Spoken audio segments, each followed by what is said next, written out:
UAE वालों को पता होगा, लेकिन जो यूएई में नहीं है उनके लिए मैं एक न्यूज़ शेयर करने लगा हूँ। ये एक 1000 दिरहम का नोट है, आज मैंने देखा है, जो कि नया नोट इशू हुआ है, और ये है प्लास्टिक का, बड़ा खूबसूरत बनाया हुआ है।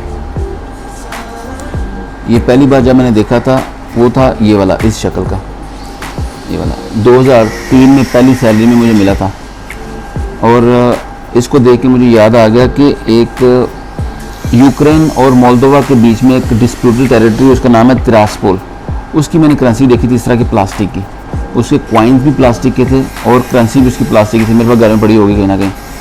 तो ये दुनिया का सबसे बड़ा नोट है वैल्यू के लिहाज से। मिसाल के तौर पर अगर ये 1000 दिरहम है ना, तो डॉलर्स में बनते हैं 300 तकरीबन 65 दिरहम।